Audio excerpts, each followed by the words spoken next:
আসসালামু আলাইকুম। KMC24 টিভির পক্ষ থেকে সকলকে জানাই শুভেচ্ছা ও অভিনন্দন। আহতদের খোঁজ নিতে পঙ্গু হাসপাতালের প্রধানমন্ত্রী। শিক্ষার্থীদের কোটা আন্দোলন ঘিরে সহিংসতায় আহতদের খোঁজ নিতে জাতীয় অর্থোপেডিক হাসপাতাল ও পুনর্বাসন প্রতিষ্ঠানের পঙ্গু হাসপাতাল পরিদর্শন করেছেন প্রধানমন্ত্রী শেখ হাসিনা। শনিবার ২৭শে জুলাই সকাল ৯:৩০টার দিকে হাসপাতালে যান তিনি। এর আগে গতকাল শুক্রবার ২৬শে জুলাই বিকেলে ঢাকা মেডিকেল কলেজ ঢামেক হাসপাতালের সহিংসতায় আহতদের দেখতে যান প্রধানমন্ত্রী।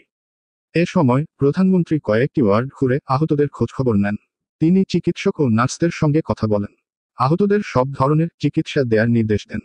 তার আগে ওই দিন রাজধানীর রামপুরায় নাশকতাকারীদের হামলা ও অগ্নিকাণ্ডে ক্ষতিগ্রস্ত বাংলাদেশ টেলিভিশন বিটিভি ভবন পরিদর্শন করেন সরকার প্রধান। এ সময় প্রধানমন্ত্রী বলেন, দেশকে সম্পূর্ণভাবে ধ্বংস করার চিন্তা নিয়েই দুর্বৃত্তরা আক্রমণ করে। মেট্রোরেল যা ছিল সারা বিশ্বের সব বাঙালির গর্বের সম্পদ, সেটাকে ধ্বংস করল। আর এই টেলিভিশনটা যেসব জিনিস মানুষের সেবা করে, মানুষের কাজ করে বেছে বেছে সেই জায়গাগুলোতেই তারা ধ্বংসযজ্ঞ চালিয়েছে। সরকার প্রধান বলেন, বিএনপি জামায়াত অতীতের মতোই অগ্নিসন্ত্রাস করেছে। এবার তারা আলাদা, তারা গান পাউডার ব্যবহার করেছে। দেশের বাইরে আন্দোলন ছড়িয়ে দিয়ে দেশের ভাবমূর্তি নষ্ট ও মানুষের রুজি বন্ধের পায়তারা করছে তারা। সরকারি চাকরিতে কোটা সংস্কার আন্দোলন ঘিরে গত সপ্তাহ থেকে সারা দেশে বিক্ষোভ সংঘর্ষ ছড়িয়ে পড়ে।